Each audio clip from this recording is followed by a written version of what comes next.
गुढीपाडव्याच्या दिवशी मुंबईच्या मालाडमध्ये तणाव. कलश यात्रेदरम्यान 2 गटात तणावाची स्थिती. मालाडच्या पठाणवाडी परिसरात तणावाचं वातावरण. मालाडच्या पठाणवाडीत कडक पोलीस बंदोबस्त तैनात. मालाडच्या घटनेमुळे हिंदुत्ववादी संघटना आक्रमक. कुरार पोलीस ठाण्यात 10 जणांवर गुन्हा दाखल. मालाडमध्ये नेमकं असं घडलं तरी काय?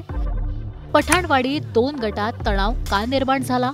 हिंदुत्ववादी संघटना नेमक्या आक्रमक का झाल्या? सर्व प्रश्नांची उत्तरं या व्हिडिओमधून जाणून घेऊया.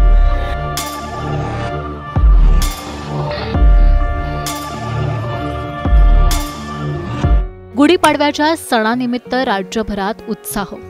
राज्यात विविध ठिकाणी शोभायात्रांचं आयोजन. मोठ्या जल्लोषात नागरिकांकडून नववर्षाचं स्वागत. मुंबईतही मराठी नववर्षाचं मोठ्या जल्लोषात स्वागत.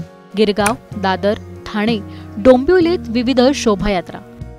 मराठी नववर्षाच्या स्वागतासाठी तरुणाई रस्त्यावर. एकीकडे जल्लोष, दुसरीकडे मात्र उत्साहाला गालबोट. मालाडमध्ये गुढीपाडव्याच्या दिवशी उत्साहावर विरजण. गुढीपाडव्याच्या दिवशी संध्याकाळी मालाडमध्ये तणाव.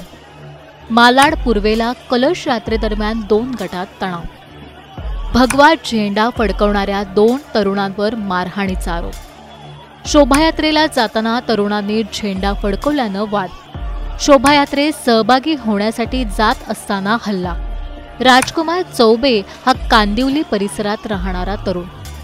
कांदिवलीत राजकुमारचं स्वतःचं मोबाईलचं दुकान. राजकुमार शोभायात्रेत सहभागी होण्यास जात होता.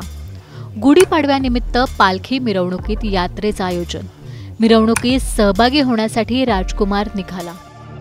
राजकुमार सोबत इतर तरुण मिरवणुकीसाठी निघाले. मालाडच्या पठाणवाडी परिसरात सर्व तरुण पोहोचले. मिरवणुकीत जाताना एका तरुणाच्या हातात भगवा झेंडा. पठाणवाडीतल्या मशिदीजवळ येताच तरुणांचा अटकाव.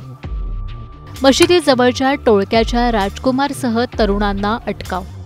टोळक्यावरून तरुणांना जाब विचारण्याचा प्रयत्न. राजकुमारसह सहकाऱ्यांशी वाद घालण्याचा प्रयत्न. टोळक्याकडून राजकुमारसह इतर तरुणांवर हल्ला. शाब्दिक बाचाबाचीतून हाणामारी झाल्याची माहिती. बाचाबाची, हाणामारीमुळे परिसरात गोंधळाचं वातावरण.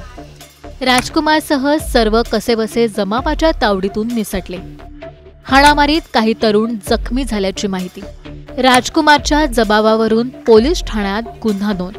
कुरार पोलिसात 8 ते 10 जणांविरोधात गुन्हा दाखल. जमावबंदीचं उल्लंघन, दंगल उघडल्याप्रकरणी गुन्हा. हाणामारीचे व्हिडिओ सोशल मीडियावर व्हायरल. व्हिडिओ व्हायरल होताच हिंदुत्ववादी संघटना आक्रमक. हिंदू तरुणांवर हल्ला करणाऱ्यांवर कठोर कारवाई करा. हिंदुत्ववादी संघटनांची पोलीस प्रशासनाकडे मागणी. हल्लेखोरांच्या अटकेसाठी पोलिसांकडून विशेष मोहीम. व्हायरल व्हिडिओ, सीसीटीव्हीवरून हल्लेखोरांचा शोध सुरू. मालाड पोलिसांकडून शांतता राखण्याचं आवाहन. कायदा सुव्यवस्था बिघडवण्याचा प्रयत्न करू नये. नागरिकांनी सहकार्य करण्याचं पोलिसांकडून आवाहन. मालाडमध्ये जातीय तेढ निर्माण करण्याचा प्रयत्न होता. तुम्हाला काय वाटतं? आम्हाला कमेंट करून नक्की सांगा.